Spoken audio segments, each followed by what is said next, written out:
Welcome back to the podcast. I hope you're all good. I managed to extend my trout season a little more by heading to Spain and fishing some rivers over there. We were aiming for barbel. That is a whole different story. Okay, so on to my guest for today. He's a fly culture contributor, owns a fishery, is a qualified instructor, has sold tackle and has a passion for far-flung places in the UK. If you've bought any of the fly culture merch like coffee cups, glasses, key rings or coasters, here's the man behind them. I'd like to welcome James Harrold along to the podcast. James, great to have you along. We've got much ground to cover, but how are you doing? Good, Pete. Yeah, good morning. Yeah, really good, thanks.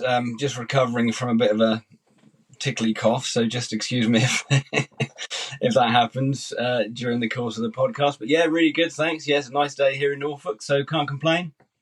Fantastic. And what are you doing from a fishing perspective? Are you managing to get out and do some fishing? Well, bit of a long story, that one. I don't do as much or half as much as I would like. I do an annual trip up to the Outer Hebrides once a year, and that is it. It's difficult to get away. I weird. I save everything up and build up to it, and I have a week a year, occasionally 2 weeks a year, where I go up and fish on South Uist. So I unfortunately do very little. I do a bit of casting in the garden. Just as a bit of a quick fix, but I don't fish much at all, unfortunately, apart from that annual trip. And is that one of the factors of working in fishing, that you don't need it as an outlet in a different way? And also, does that also mean that it's nice to build up to that, and that leading to the trip makes it all that more special? I think that's it. It's almost like a crescendo. When we were running the place as a trout fishery, obviously you're in it all the time. It's outside the door. You're surrounded in. We had the shop, so you're surrounded by tackle, anglers. You've just the vocabulary. Everything is just fly fishing on a daily basis, and now that's gone. I feel like, like most of us probably, we tie flies, and, I'm in my office surrounded by tackle and memories on the wall behind me. And I think it's really weird. I've been listening to your podcast more so in the last few weeks. I've sort of rediscovered them, if you like, and it's been a bit of an obsession of mine. And I was listening to the one with John Ogborn, and he was explaining about his trips and getting the maps out and just preparing. And I feel like that replaces my fishing, whereas some people would go once a week in the evening down to the local river. I sit and tie flies or dream about the next loch that we're going to visit, and so once a year when we have our week out there, that sort of comes to a head, if you like, and that fills my cup, and it seems like that's become enough for my yearly dose of fishing. That's a lovely way to look at it, because sometimes when I come back, and as I said, I'm fresh back from Spain, but I'm starting to think about grayling, and grayling isn't something, right, trout season's finished, I've got to go grayling fishing. It's not. It's something that you sort of smooth and ease into. When you come back from one of these trips, then, does that mean that you feel completely fulfilled? That's done enough for you so that you're not sort of getting that sort of withdrawal system that you get sometimes after these trips? It's really interesting, and actually it's quite surprising, because I think this is probably our 7th or 8th year of just doing these yearly trips. And it's weird because we get back, and because I know it's a bit of a difficult one to explain, but because where we go to South Uist, and there's hundreds of lochs, and every year we go, you're finding new areas and new lochs and new adventures to go on, and you get home and you're immediately looking forward to the next one in 12 months' time. So, yeah, as I said, that's, whether you're exploring the maps or just chatting on the phone, the guy I go with, a really close friend of mine, he's as obsessed as I am, which is brilliant, because you know what it's like when you've got mates that are exactly like you. You can spend all year just chatting about the following trip, and it's almost like you don't need to go fishing, because that's enough to prepare you for when you go to the next one. So it's become, I would love to be able to go weekly, monthly, or much more than I do. The problem we have is, or for me personally, nothing really scratches the surface, especially where we're in Norfolk. Norfolk is not your typical fly fishing county.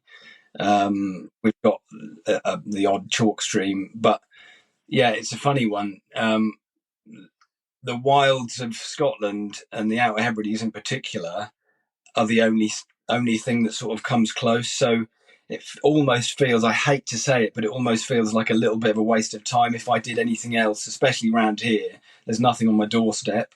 When I was running the trout lake here at the fishery, I would occasionally go out and cast a fly and catch the odd fish, but catching a stocked rainbow trout doesn't, or didn't, cut the mustard, and certainly doesn't anymore. So it's like I've spoilt myself by finding my idea of fly fishing utopia.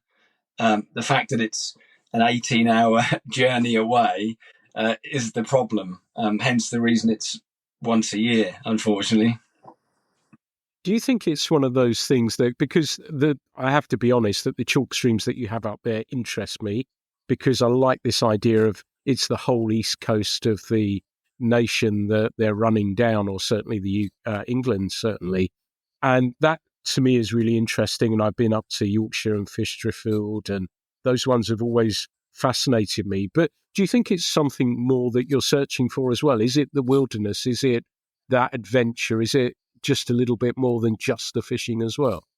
That 100%. I mean, when I haven't done it for years, but when I used to fish on the Wensum up here, which is a chalk stream, and I used to fish the upper reaches around Fakenham, which is really, hands and knees type stuff. It's not a kept river. It's a tiny little angling club.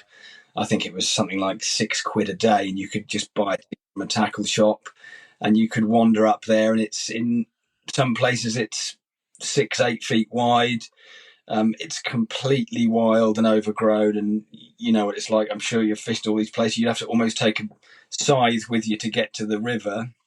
And exactly like you've just said, it was the fact that you're in the middle of nowhere. You've got nothing but the river and the odd cow or whatever to keep you company.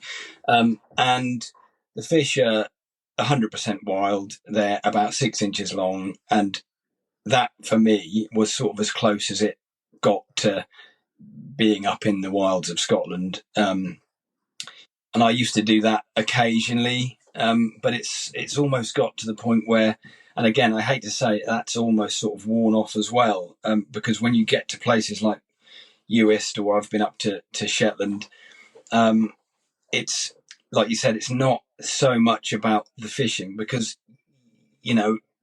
certainly when we were running the lake, I could go out and catch a fish on my doorstep.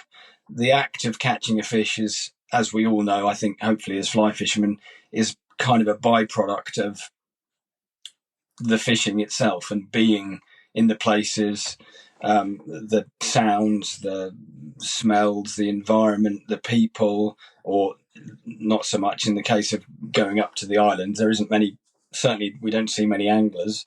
But yeah, the whole package, and catching a fish is the icing on the cake, isn't it, at the end of the day? Do you think then, let's say, and I often have these conversations with people, that your lottery numbers came up and you think, right, okay, I'm going to perhaps move that way and take the I've thought family that. with you. Yeah, and so what would that mean? Do you think it would mean the same to you if you actually lived there? Well, that's a really good question. I mean, I have this fantasy, if you like, about up sticks and move up there. I've got two young kids. That wouldn't, in reality, it wouldn't work. And we know, Katie, my wife, she loves it up there. We go on holiday to Scotland. Um, I don't think it would ever wear off. I think if I found myself on South Uist, for example, people say, my dad said to me the other day, oh, your annual trip, why don't you try somewhere different? The good thing about places like that are, I think I don't know, I think I read somewhere, there's 600 locks and lochans on South Uist. And we always say when we come back, you always find different areas or different locks, because obviously there's hundreds and hundreds of them. So I don't think it will ever be done. I don't think we'll ever get to the point where even in 20 years, if I'm lucky, would say, well, yeah, we've sort of done that now. And the other thing is that they're all always changing. The fish move about throughout the system. So, we'll fish one lock one year that's full of tiny sort of 6-inch fish, and you'll go back the next year and you'll start catching bigger fish, or you'll go back the next year and it'll be empty. So it changes so much, and there's so much of it that's unexplored, especially from our point of view. We're only really scratching the surface, that I don't think I would ever feel like I've had enough of it, or it's been done. And as I said, we've been up to Shetland once, and that's the same. I think you probably find your little piece of heaven, and you probably just keep going back. And I don't think that would ever wear off, to be honest. And there's two things I'm thinking about, actually. There's one when you visit somewhere for the first time and you're excited, but there's a completely different feeling when you arrive at somewhere you kind of know, which the place we're talking about now, pretty well. Yeah. And when you arrive there, you feel sort of immersed in it. You feel really close to it. And I know I was in Spain just last week, and we'd only been there once before, and it was 6 years ago, but we stayed at the same hotel. We saw the river, Yeah. the same people were running it, and you suddenly feel in rhythm with the place, and you feel a closeness to it. Is that what you detect when you come off the ferry or when you Yeah, arrive? exactly. I mean, yeah, it's exactly as you've just described. There is a familiarity with going back to the same place, and some people, I guess, would interpret that as being, I don't know, it's a bit boring. You go back to the same place every year and you know it. But as I said, yeah, you get off the ferry and we go. There's a lovely lady we rent the house from. We go back to the same house every year. It's next to a little loch. It's in the middle of nowhere. I mean, Uist is, as an island, isn't. I don't know the population, but it's very sparsely populated. There's more water, I think, than land. It's the sort of place that you instantly sort of, even after the first year we went, you just feel. I always joke when I come home that Uist is my home, and when I go out for my trips, I've gone home, and where I live now is just a house, and that's not quite right, I guess, but it does feel like going home. And we have our sort of our rituals or our routines, and we always have our sort of a lock that we go to on the first day that is almost guaranteed.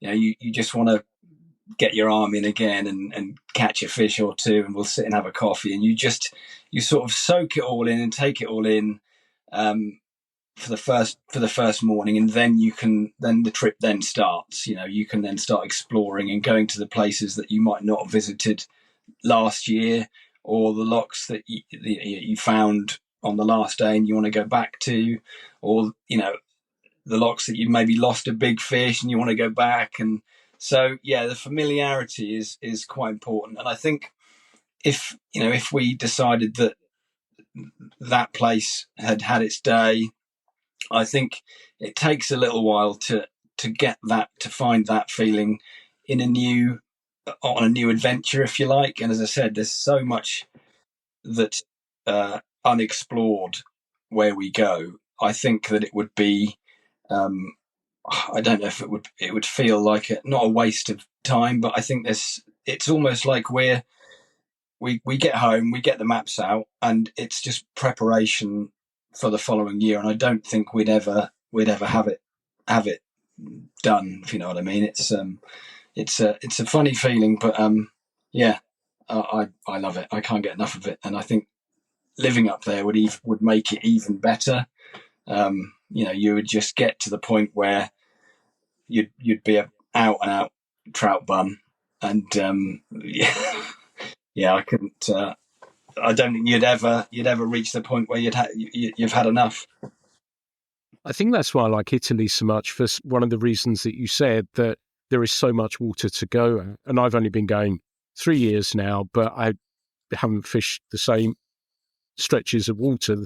The guys tell me there is so much of it, and that's a great attraction of it. But coming back to Spain again, Ray and I, and there was just the two of us there, we were saying, do you remember where you caught this fish here? Or this is where we first saw some barbel, and this is where we landed the first. Do you go through those sorts of things with your friend as well, that you're remembering?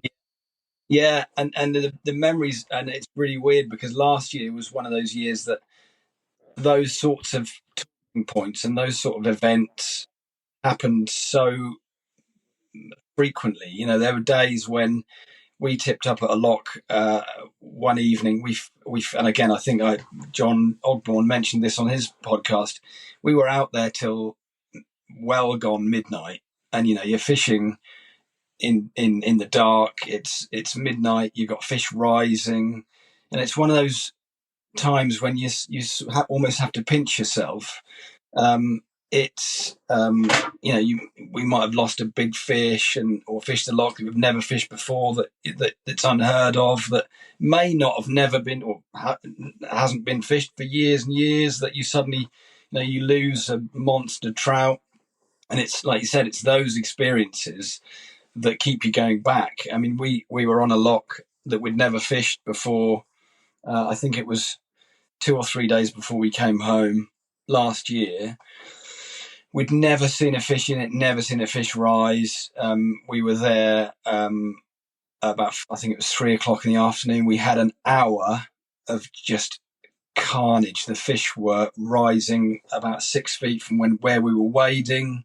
And it's one of those times where you think, well, this has never happened before. And it lasts an hour, and then the place goes dead, and it's like there's not a fish in the water.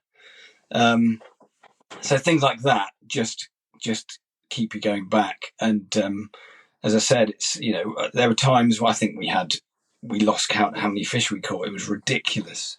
But we've been to that loch dozens of times before, never seen a fish, never heard of anyone catching, and they weren't massive. But yeah, times like that, and you think, wow, they're the memories that just keep it all alive and keep you wanting to explore. And do you lock those dates in? So is it a particular, because I guess, and again, coming back to Italy, that I've mixed it. I think we're going to go September just to see at a different time of year. But I guess weather can be more of a factor there. But do you tend to go at the same time of year every year? We do, yeah. We tend to go late May or early June. And we've had years where it's been difficult. Year before last, it was bright sunshine, clear. I mean, it was lovely weather, but not great for fishing. Bright sun, clear blue skies, not a breath of wind, and you find yourself getting up at 3:00 every morning to get a couple of hours in before the sun comes up, and then you sort of spend most of the day pining, if you like, just sort of traveling around trying to find a loch which looks like it can be fished. But when the weather is against you, and this is why I think it's such a long trip to get there. When you're there, it's the sort of place that you probably need at least a week, because it only takes a few days of really good or bad weather from our point of view, when it's bright sun and like being in the Mediterranean, and fishing during the day is really tricky. The good thing about up there at that time of year is that it's light until, I don't know, 11 o'clock most days. So you do have an evening, but you find yourself completely knackered because you're up at 3:30, 4. I've got some great pictures and videos of sunrise, and it's sort of 3:30 in the morning, and sunset is 11:30 at night. So you find yourself sort of grabbing some sleep when you can, but it's the weather does play a big part. And again, we've been up there in May when it's been absolutely freezing cold, northerly wind. You're wrapped up with 5 or 6 layers on, and it's like being in the Arctic. And the following year it can be 25 degrees and bright sunshine. So but that's all part of it, isn't it? You're sort of fighting against the elements and the weather, and it's completely unpredictable, and that's what we love.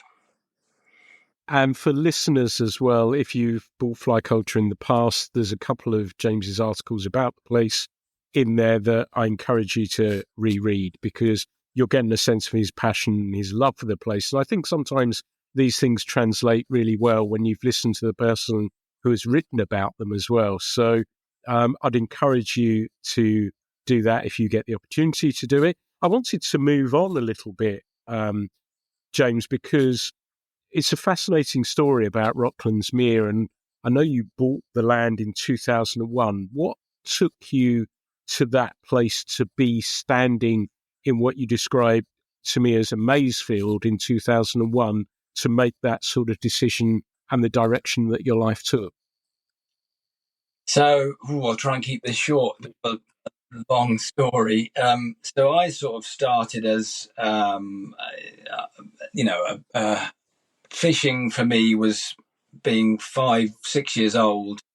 My earliest memories going to your local sort of carp pond with my dad down the road. We're rural Norfolk, so it was all little farmers' ponds and that sort of thing. So that was like probably most kids, just watching a float and drowning maggots and catching little roach and carp and stuff.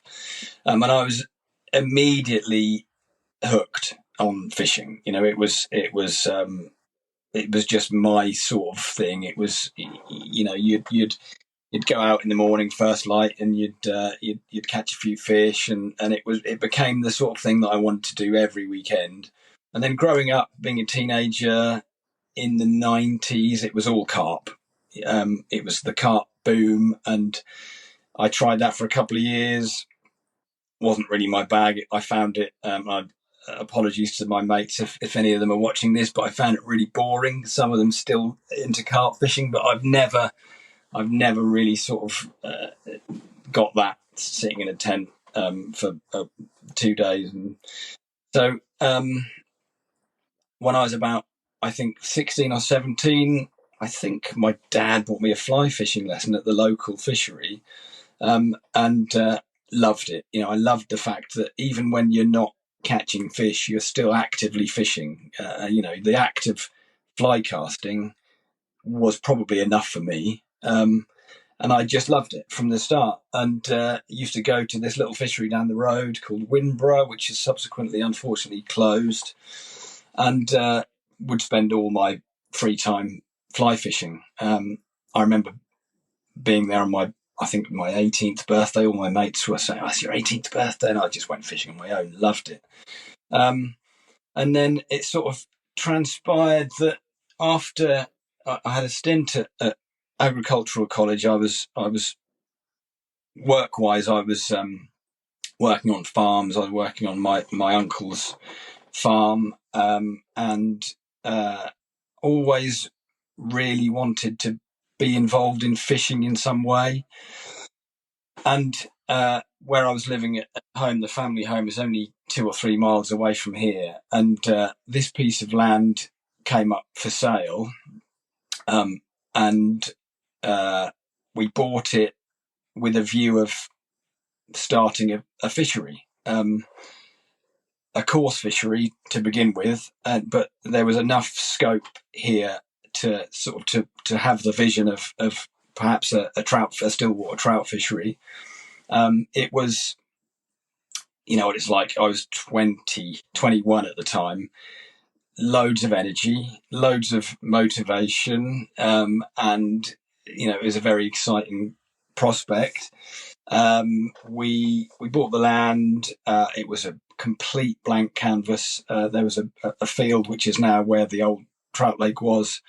There was no water, no power, no access. We had to put a road in. And when I look back in hindsight, I think my 44-year-old self now would probably say to my 21-year-old self, "What are you doing?" But it was, at the time, it was amazing. It was so exciting to sort of live out your dream, if you like. And we started with the coarse lake, as I said. A couple of years later, the fishery, our local trout fishery, closed. So it sort of seemed like a natural progression to provide people of the area with a similar sort of venue. So we opened that in 2004, I think. And then things just sort of progressed. We built a tackle shop. It was a fishing lodge tackle shop, tea room type thing. And 3 or 4 years later, we built a house down here.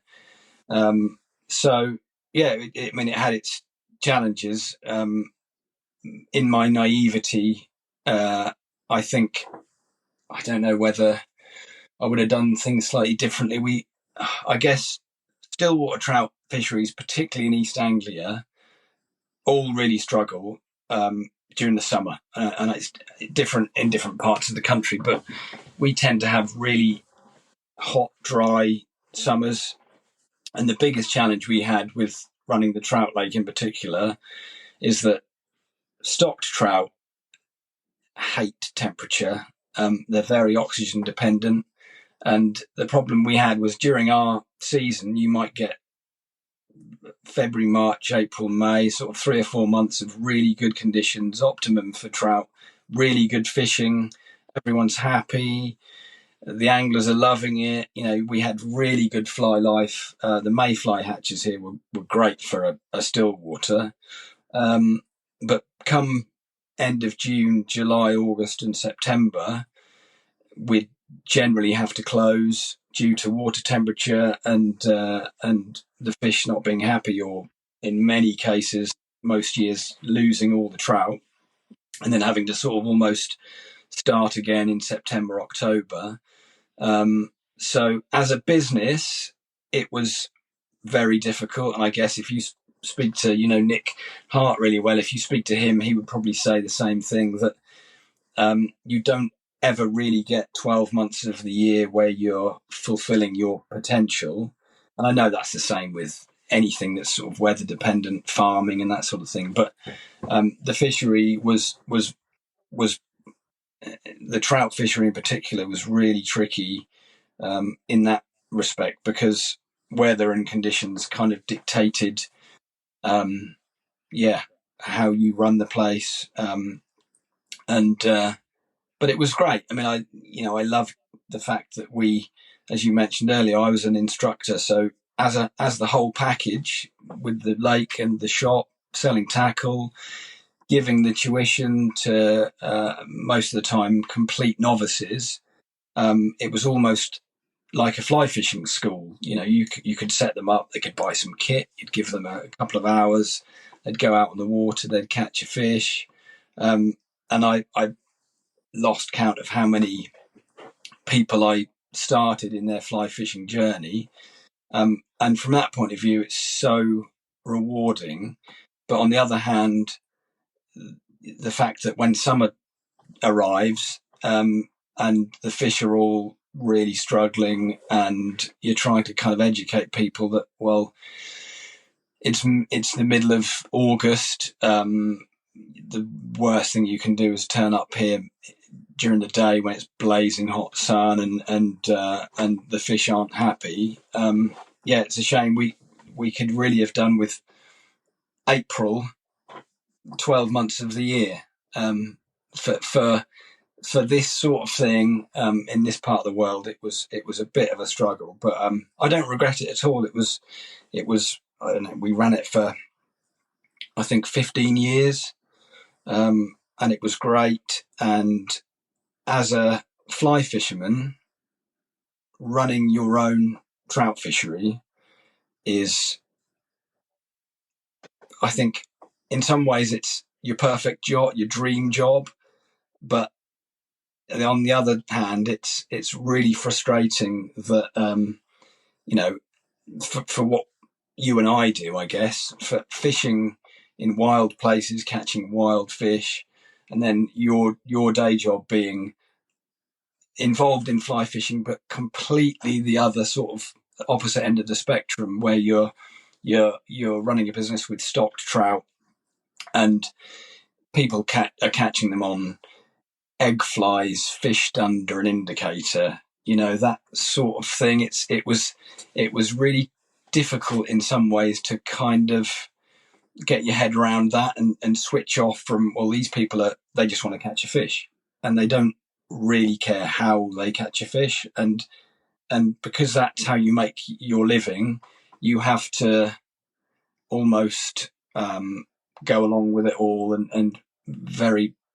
diplomatically try and educate people that, well, there are other ways of how this happens, and it was really interesting, the amount of people and the difference in anglers. We would get, most of them were a lovely group of guys, and particularly at the end, we sort of became almost like a membership only water, because we'd have sort of a bit of a following of, although it was a still water trout lake, you would almost run it as, there'd be unwritten rules. A lot of people would love just coming down the evening. We got great evening rises, and they would fish dry fly only, and it had a really nice feel to it. Probably unlike some other similar waters, it was basically a 2-acre lake, so a pond really, for all intents and purposes. But it became, a really nice place to be in the evenings, and as I said, great evening rise, and we had a really good group of local anglers that would come down and catch most of the fish on dry flies, and it was an interesting period of time. I'll have to shout out one of your regulars, Al Perkins, because he came down to Devon and had a few days guiding with me, which we had an absolute ball with. But listening to that story, it strikes me that your entrepreneurial spirit is very much alive and well. And that's the fascinating thing about running a fishery, is that it's very, very difficult, from the outside at least. I've seen a bit from the inside when you mentioned Nick, because seeing it from the inside there as well, that it's very, very difficult just to sell day tickets and make it a really good going concern. Whereas if you're selling the tuition as well, which is great, and that brings people into fishing, it brings people to the fishery, the tea room as well, which obviously helped on a different level. And then, of course, the tackle as well. So that those sorts of things add into the bottom line, I guess, on a daily basis. But also the challenges of running coarse lakes. And I know it's not as simplistic as this, but you can pretty much dig the lake for the coarse fish, put the fish in, leave them, and then it sort of runs itself. Whereas a trout, you have to, I guess, think about oxygen levels, as you talked about. You have to think about the depth, the running of it on a day-to-day basis, and the temperature of it as well. So when you sort of open those course lakes, they're obviously going well. And again, that entrepreneurial spirit enters when the local trout fishery has to shut down, that you dig that lake. Did you have these challenges in mind, or was it still the 21-year-old or 24-year-old, perhaps as you were then, that thought, right, okay, I'm going to dig these and then see how it goes from there? Was Yeah. it a well thought out process, or was it a sort of, we're going to do this sort of thing? It was very much bull in a shop, I think. It was, the only thing I knew about running a fishery was having visited fisheries as an angler. I'd read up a little bit. I'm your typical sort of country boy, so I'd spent most of my life on a tractor or on a farm. So in terms of practicality, I was pretty well geared up for getting stuck in, if that makes sense. But running a fishery, running a trout, if you're going to run a trout fishery is the hardest thing you'll do, I think, in this part of the world, just because of the susceptibility to temperature, to oxygen, to predation, to poaching. And when you're 21, you don't really think about those sort of things. I certainly didn't, and it was not as easy as you would have expected. The challenge is that, as I said, predation was a huge factor, whether it be cormorants or otters.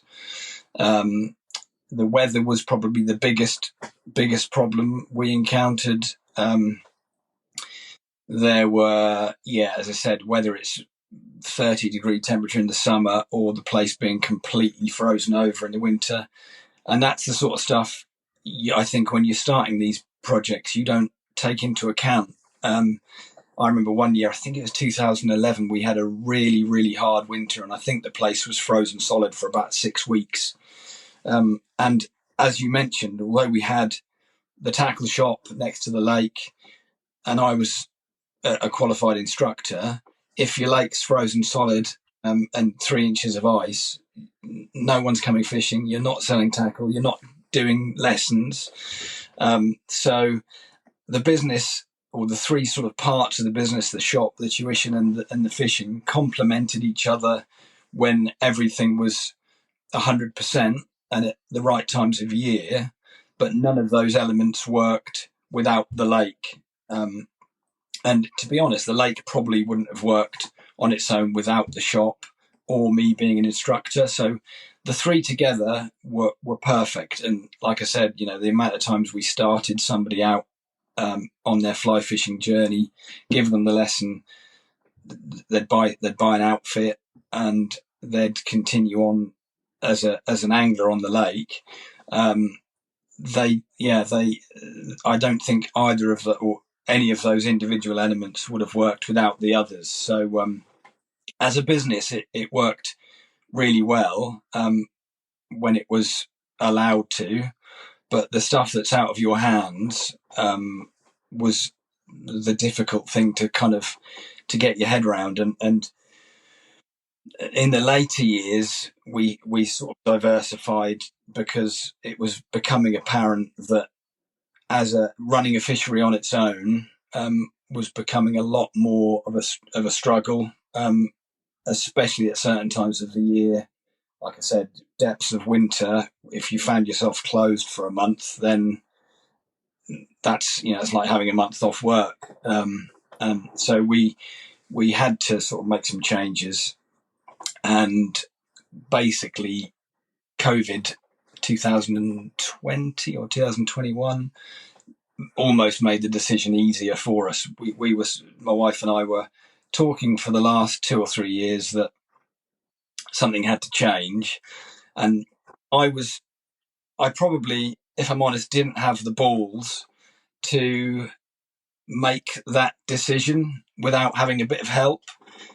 We had, as I said, such a lovely group of guys that became members, and that would, one of them, for example, lived about 100 yards away at the top of our little track. and you almost feel sad for them, and you'd forget everything else. So it became a difficult decision, but COVID lockdown helped. We had to shut for 5 months, I think, and that almost sort of made the decision easier. We decided to knock it on the head, and things. The lake is still there. The building is still there. We've now converted the building into a holiday lodge, and the lake is used for wild swimming and fishing for baby tench, which it's full of. So in hindsight, it was definitely the right decision. And then you look back and you kind of think, well, I probably should have done that years ago. But it's difficult. It's difficult when it's your baby, and you kind of think, well, let's just give it one more year. I remember speaking to Katie, and every summer we would say, well, next year will be different. Next year it's not going to be as hot, and obviously it wasn't ever the case. So in hindsight, definitely the right decision to diversify and make the change. Because you've got that sort of dilemma, haven't you, that as a fishery manager, as I see it really from the outside, but again, having a little bit of a track on it, that there's not enough fish, there's too many fish, they're too small, they're too big. There's that you can't win situation plus throwing weather into it. And then, of course, you have this community that you've built. And I'm really interested to understand how that community took that decision when you said, look, we're going to have to close the trout fishery. Were they supportive of that? And how did that play out as well from that point of view? That was the bit I was dreading. And yeah, like as you said, just going back to what you were talking about with keeping everybody happy, in terms of running a put and take stocked trout lake, there's a really fine line between getting it right in terms of stocking density, keeping everybody happy, and people's perception of what a good day's fishing is. To me, a good day's fishing is being in a lovely environment, and having the chance of catching a fish or two. Other people's perception of a good day's fishing is catching a fish every time your fly hits the water and ending up with 50 at the end of the day, on catching them by any means, which was difficult. So the hardest thing from a fishing point of view, or running a fishery, was trying to balance everything in terms of keeping your anglers happy, and some of them, as I said, would quite happily fish a fly under a bung and catch 50 trout and go home and feel like they've had a good day. And luckily, towards the end of our time, it became, whether it was me being trying to sort of, I don't know what the word is, guide people, if you like, and try and educate them that actually there is a bit more to it than just a bend in your rod. I can tie a fly line round my Labrador, get him to run across the grass, and he will act like a 10-pound wild trout if that's what you want. But there is more to it, and it became, luckily, as I said, it was a really good dry fly water for whatever reason, and trying to keep the balance, I think, in terms of density of fish. And there were people that knew what they were doing that could come down. There's a lovely guy that lives in the next village, who became a member and probably fished here more than anybody, and he would pop down for an hour most evenings, fish size 20 dry flies, catch the odd fish, lose the odd fish. As long as you've got a few rising in front of you, that's all they need.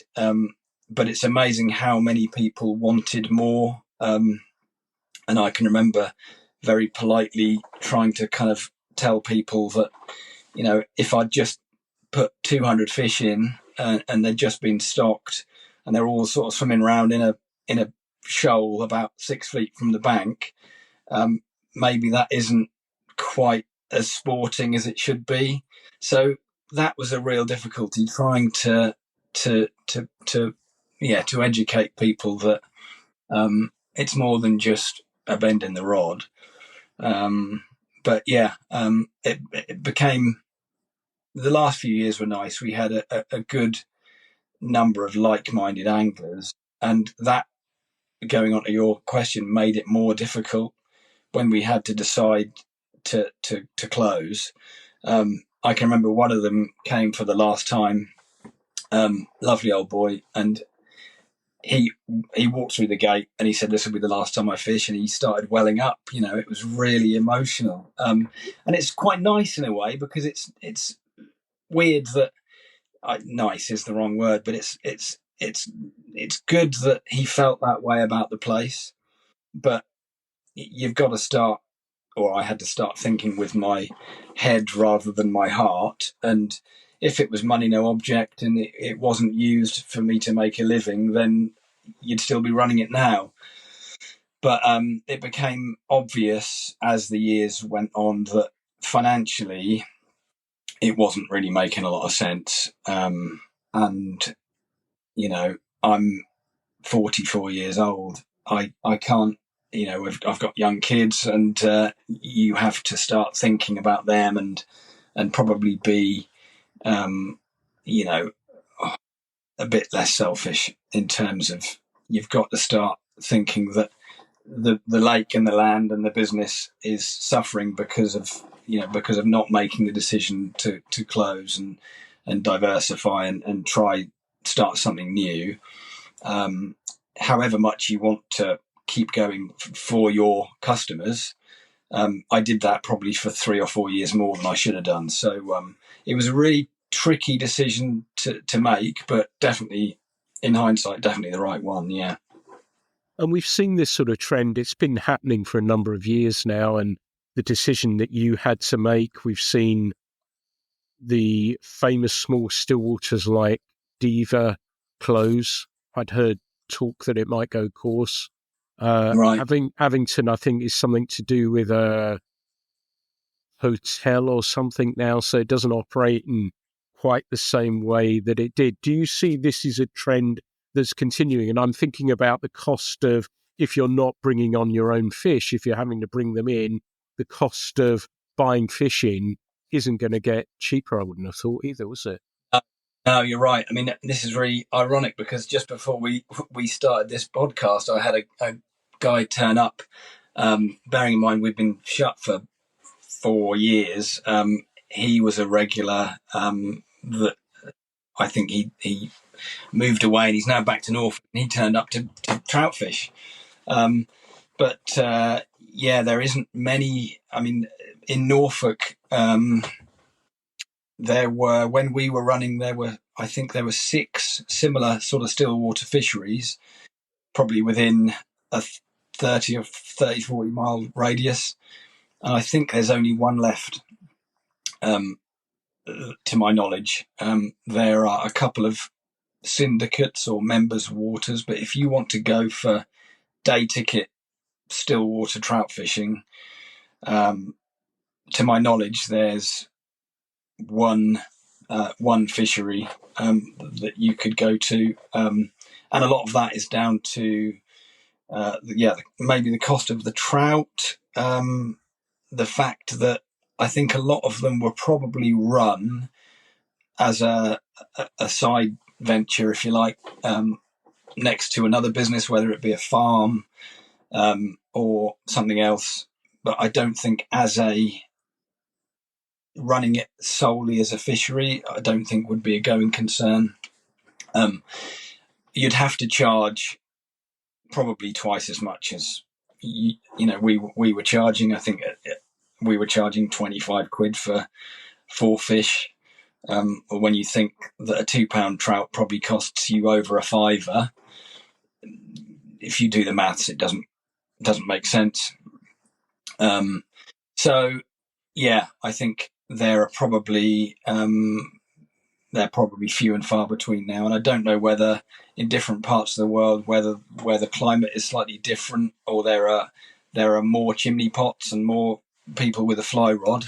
It might be a different story, but certainly in this part of the world, still water trout fishing compared to in its heyday in the 70s and 80s, when it was probably a much more viable concern. Nowadays, it doesn't make a lot of sense, and the costs involved compared to coarse fishing, and I know the maintenance is probably the same, but the fact that you haven't got to put a couple of hundred fish in every 2 or 3 weeks makes a huge difference. So a lot of the trout fisheries of days gone by, I think, now find themselves being converted into coarse lakes, probably. Yeah. Let's move on to happier stories then, because obviously you made that change and Rocklands Mere is coarse fishing now. And I happened to see at the end credits of Mortimer and Whitehouse, the current series, that they did some fishing down at your place. Was that fun? And did you get to meet the guys and spend some time with them? Yeah, it was fantastic. Having grown up, I mean, I was a fan of Paul Whitehouse, The Fast Show, and Harry Enfield and Chums, and Bob Mortimer on Shooting Stars, and these were, in the 90s, these were great. I loved it, and John Bailey. He used to come fishing on our course lake. He sort of instigated it and made contact and said that it would be a perfect place for them to shoot an episode, or half an episode, as it were, of the show. And it was fantastic. They were here for 2 days, although Paul and Bob were only here for a day. But great to meet them. The most... they're just lovely people.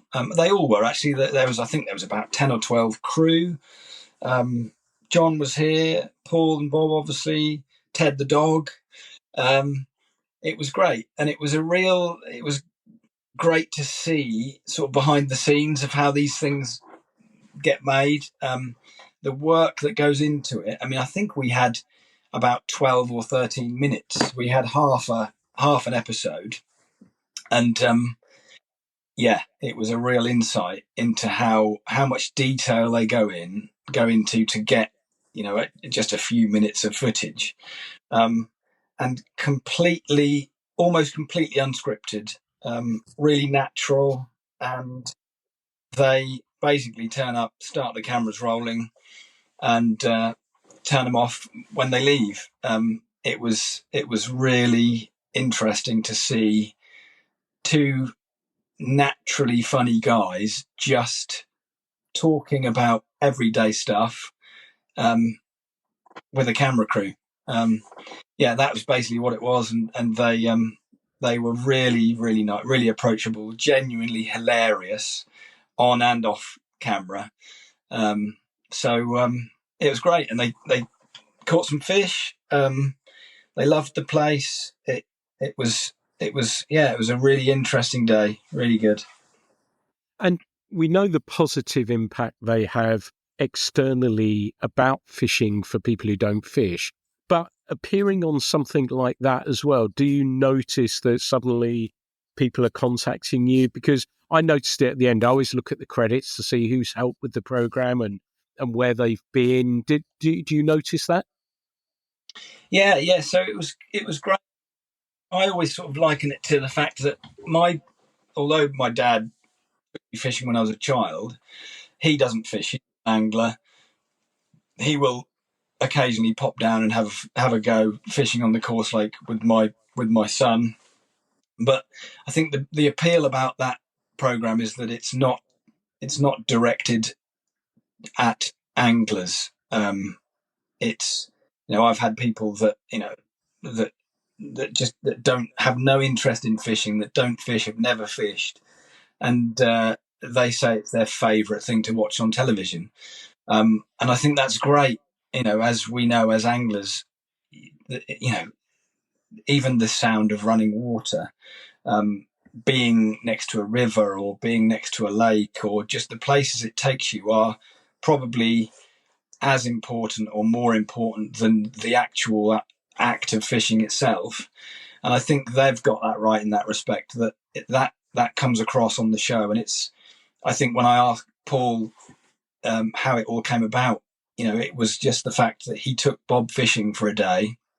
I think they'd both been quite poorly with heart conditions, and it was a more of a recovery thing for both of them. And they went off for the day fishing, and Bob had so much fun, and they laughed harder than they've ever laughed before. And one of them said, "Well, I think we should probably be filming this. It would probably make a good television program," and obviously it does. So I don't think it's as we said before. I think the catching of the fish is a byproduct of the whole experience, and I think that's probably what surprises people that aren't anglers, whether it's fly fishing, coarse fishing, sea fishing.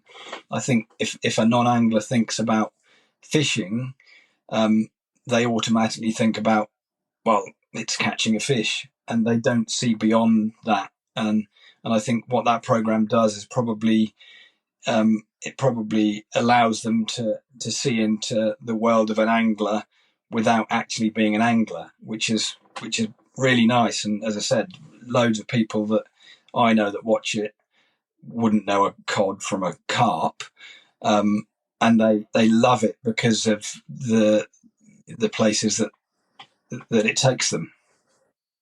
Yeah, absolutely. I think the early series were more about mortality because of what had happened to them and some of the things they'd experienced. Now it's about growing older and embracing growing older, and also the challenges of growing older with a bit of fishing thrown into it, isn't it? It is, I'm not looking at it from a critical fishing point of view. I just enjoy listening to two friends talking about life like you might on your trips to Uist.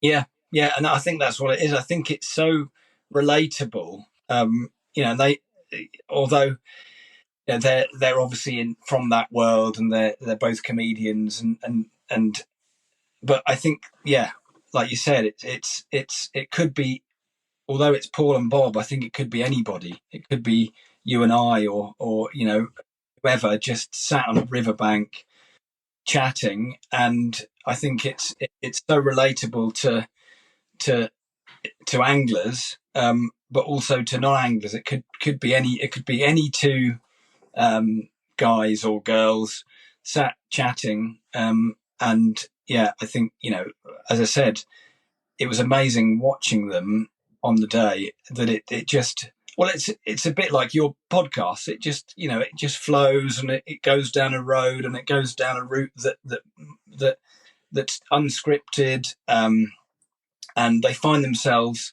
chatting about stuff that comes naturally, and because they're hilarious, it has that side of it as well. And it was really, really interesting.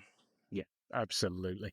Now, I wanted to say thank you because, again, in the introduction, I talked about the coffee cups, the glasses, the coasters, the key rings that have been really popular with people. That they're on our website, shameless plug, but they're really fantastic. And that must be fun to do too, isn't it? Another part of your entrepreneurial spirit. Yeah, well, that's really interesting because when that all came about from, as I was talking about, the quiet times of running the fishery, and in the last few years of running the trout lake, whether it be the depths of winter when you're frozen solid, or the height of summer when you're struggling with water temperature, we decided that we had to find something else to do when you're closed, essentially. And we were closed more than we would like. So we diversified into, particularly when we built the house down here and we were on site, we started a little business basically from a garden shed, which is taken off beyond all our expectations. Making and engraving oak products, from key rings such as the fly culture key rings and coasters to big chopping boards, house signs, that sort of thing. And it was great to be able to do something on site whilst things are quiet. And yeah, like I said, I think trout fisheries in particular would struggle on their own, and most of them probably up and down the country are run alongside something else, whether it be a farm or a farm shop or whatever it may be. So yeah, we had to do that during the tough times, if you like, and that's just gone from strength to strength. Yeah. Can you give us? We're going to get all your details. We're over an hour now of chatting, actually. But Wow. before I start the dreaded question, what's the website for that so that people can find that before we go into your other stuff? www.holderandhook.co.uk. It's worth having a look. They're doing some fantastic stuff. So give that a look out, particularly as we're coming into Christmas as well. So that's worth a look. Now, the dreaded question, let's say you've got off the ferry, you're on that trip with your buddy or the family. What's the song that you press play on as you enter Nirvana? Oh, gosh, there's quite a few. Brothers in Arms, Dire Straits. Nice Yeah. choice. Yeah. Yep. We'll load that one up for you. That's a good one to add as well. And again, for listeners, I've been watching Brian Johnson and Mark Knopfler interview people about their music career, and it's absolutely fantastic. So that's worth a look if you've got Sky. It's on there somewhere or other. And that reminded me of it. What an amazing career Mark Knopfler's had on many different levels as well, which is worth a look. James, it's been wonderful to talk with you. Like we said, that we'd go off anywhere. We don't have a script, and you've allowed this conversation to go in some fascinating routes and alleyways that I've really enjoyed asking you about. So thank you for that. If people want to connect with you, we've got the engraving business, but how can people connect with you should they want to? So the fishery is rocklandsmere.co.uk. I'm terrible at social media. We do have Rocklandsmere Fishery has a Facebook page. James Harrold Fly Fishing has an Instagram account, although I only post on it once a year because that's when I'm fishing. I'm not very good on the old social media, but fishery website has got contact details. So if anyone wants to get in touch, then it'd be great to hear from you. Fantastic. James, it's been wonderful to talk with you today. Thanks so much for being a guest on the Fly Culture podcast. Well, thank you very much.